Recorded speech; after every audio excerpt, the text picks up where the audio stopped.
പ്രിയ പ്രേക്ഷകരെ, സമയം ഇപ്പോൾ 10 മണി കഴിഞ്ഞ് 6 മിനിറ്റ്. Reporter breaking.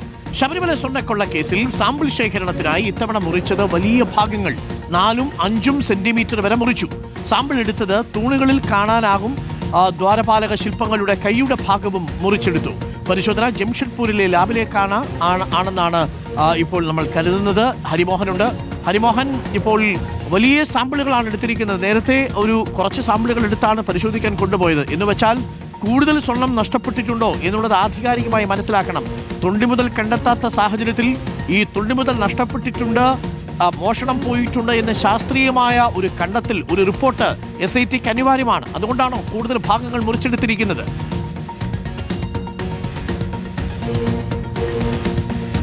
അരുൺ, മുമ്പ് നടത്തിയതുപോലല്ല ഈ സാമ്പിൾ പരിശോധന നടത്തുക. അതായത് ശാസ്ത്രീയ പരിശോധന മുൻപ് നടത്തിയിരുന്നത് ഈ താരതമ്യ പരിശോധന, പരമാവധി താരതമ്യ പരിശോധന മാത്രമേ ഉണ്ടായിരുന്നുള്ളൂ. പക്ഷേ ഇനിയിപ്പോൾ നടത്താൻ പോകുന്നത് ഈ എക്സ്റേ, ഫ്ലൂറസെൻസ് സ്പെക്ട്രോസ്കോപ്പി അടക്കമുള്ള 3 പരിശോധനകളാണ്. അതിന് നേരത്തെ എടുത്തതുപോലെ 1 സെന്റിമീറ്റർ കനത്തിലുള്ള സാമ്പിളുകൾ പോരാ എന്നുള്ളതാണ് SIT ചൂണ്ടിക്കാണിക്കുന്നത്. മറിച്ച് 4 മുതൽ 5 വരെ സെന്റിമീറ്റർ എങ്കിലും അതിന് വലിപ്പം വേണം, അല്ലെങ്കിൽ കട്ടി വേണം എന്നുള്ളതാണ് പറയുന്നത്. അതിന്റെ അടിസ്ഥാനത്തിലാണ് ഈ വശങ്ങളിലുള്ള തൂണുകളിൽ നിന്നും ദ്വാരപാലക പാളികളിൽ നിന്നും കട്ടിളപ്പാളികളിൽ നിന്നുമായി എത്രയും കനത്തിൽ, ഏകദേശം 5 സെന്റിമീറ്ററിന് അടുത്തുള്ള കനത്തിൽ ഈ പാളികൾ മുറിച്ചെടുത്തത്. അതുകൊണ്ട് തന്നെ അത് പെട്ടെന്ന് കാണും എന്നുള്ളതാണ്. അതായത് ഭക്തർക്ക് ശബരിമലയിൽ ചെല്ലുമ്പോൾ ഈ തൂണുകളിലൊക്കെ നോക്കിക്കഴിഞ്ഞു കഴിഞ്ഞാൽ അങ്ങനെ മുറിച്ചെടുത്തൊരു ഭാഗമായിട്ട്, അല്ലെങ്കിൽ ഒരു വിള്ളൽ വീണ ഭാഗമായിട്ട് അത് കാണാൻ കഴിയുമെന്നുള്ളതാണ് പ്രധാനപ്പെട്ട ഒരു പ്രശ്നം. പക്ഷേ SITയെ സംബന്ധിച്ച് SITക്ക് ആ ശാസ്ത്രീയ പരിശോധന പൂർത്തിയാവുക എന്നുള്ളതാണ് ഏറ്റവും പ്രധാനപ്പെട്ട കാര്യം. അതുകൊണ്ട് തന്നെയാണ് അതിന് ആവശ്യമായ ശാസ്ത്രജ്ഞരുടെ വിദഗ്ധമായിട്ടുള്ള അഭിപ്രായം, അല്ലെങ്കിൽ അവരുടെ ഭാഗത്തു നിന്ന് ഉള്ള വിവരങ്ങൾ ശേഖരിച്ചുകൊണ്ട് അവർ പറഞ്ഞതുപോലെ അത്രയും കട്ടിയിൽ ആ ഭാഗങ്ങൾ മുറിച്ചെടുത്തത്. നേരത്തെ നമ്മൾ കരുതിയിരുന്നത് പോലെ മുംബൈയിലെ ഭാഭ അറ്റോമിക് റിസർച്ച് സെന്ററിലേക്ക് ആയിരിക്കില്ല ഈ സാമ്പിളുകൾ അയക്കുക എന്നുള്ള സൂചന കൂടി ലഭിക്കുന്നുണ്ട്.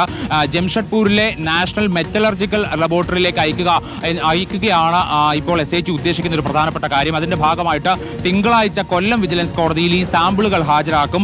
തുടർന്ന് കോടതിയുടെ അനുമതി വാങ്ങിക്കൊണ്ടായിരിക്കും ലബോറട്ടറിയിലേക്ക് ഇത് അയക്കുക.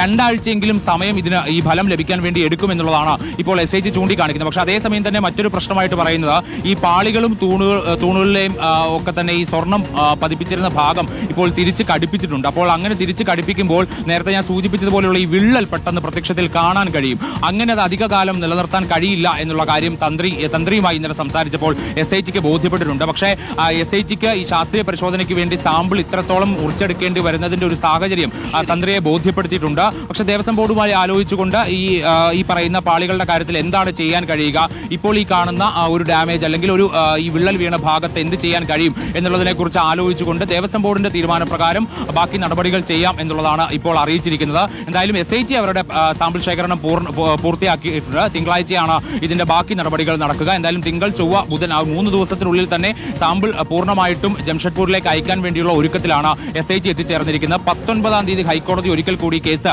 പരിഗണിക്കുന്നുണ്ട്. ആ സമയത്ത് ഏത് ലാബിലേക്കാണ് അയച്ചത്, എത്ര സാമ്പിളുകൾ അയച്ചു, ഏതൊക്കെ പരിശോധനകളാണ് നടത്തുക തുടങ്ങിയ കാര്യങ്ങളൊക്കെ തന്നെ SITക്ക് ഹൈക്കോടതിയെ ബോധ്യപ്പെടുത്തണം. അതുമായി ബന്ധപ്പെട്ടുകൊണ്ട് ഒരു റിപ്പോർട്ട് സമർപ്പിക്കേണ്ടതുണ്ട്. അതിനുശേഷമായിരിക്കും ബാക്കി നടപടികളിലേക്ക് കടക്കുക. Thank you. ഹരിമോഹനാണ് വിവരങ്ങൾ നൽകിയത്.